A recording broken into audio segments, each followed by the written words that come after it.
Welcome back to Becca Harkins Art. I'm Becca and this is my acrylic pouring art channel. Next up in my rainbow series is yellow. I have to be honest here, I have been procrastinating on pouring this canvas because I wasn't so sure about yellow. When I committed to myself to do this soft rainbow gradient series, I was like, yeah, yellow would be fine. But when I actually got to it, I was like, I don't know.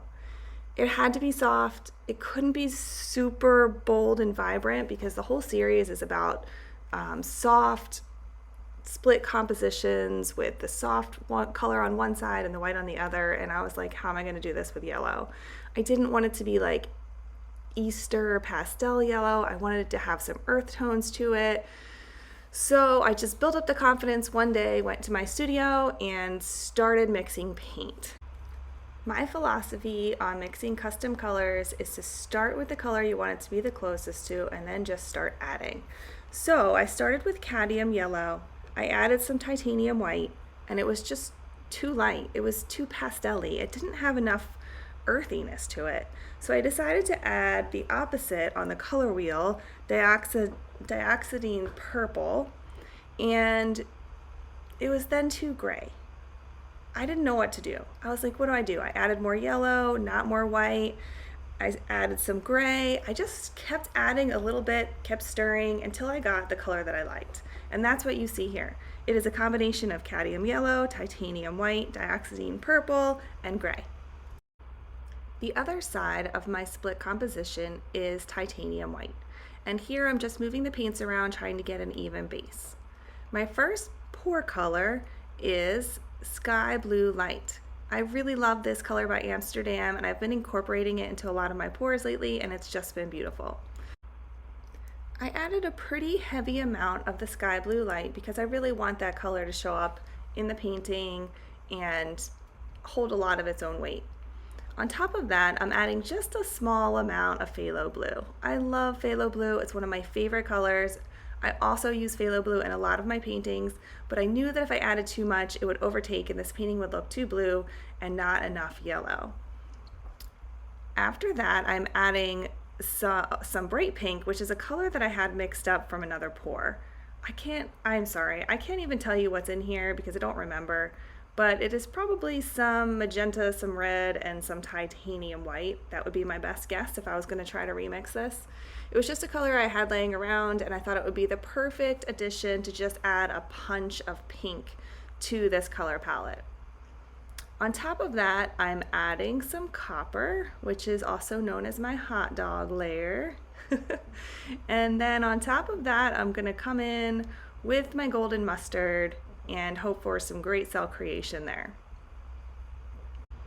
Sometimes I'm hesitant about adding metallic colors that are very close to my base color or one of my split pour colors because I'm not really sure if it's going to show up. And honestly, when I start to blow them out, a lot of times they don't.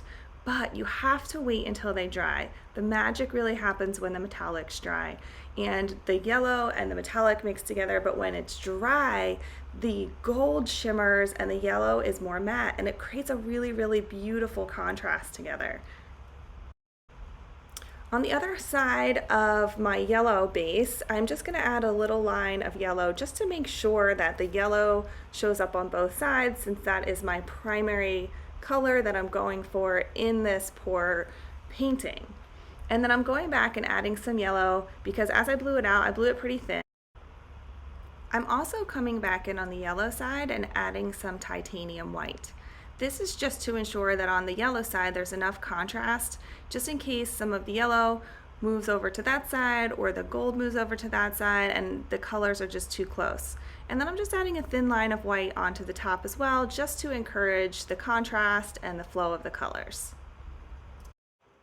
I cannot stress enough the importance of popping your bubbles before you blow out your composition.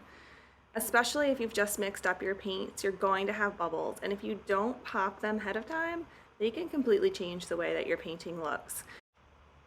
All right, I am finally ready to blow out this painting, and I am going to blow it out in real speed here, and then I'm going to bump up the speed of the video to double the speed for the finger swipes and the touch-ups just so that this video does not become overly long for you. I feel like at this point I shouldn't be surprised at how beautiful these petals blow out anymore, but every single time it blows my mind. And there just seems to be this beautiful rainbow gradient going on inside each petal. Each petal has a life of its own, it's unique, the way the colors flow is unique, the way that the colors flow over the white versus the yellow is so different. They have different lines, they have different flow, and I just love it every single time. It brings me so much joy. I hope it brings you joy as well.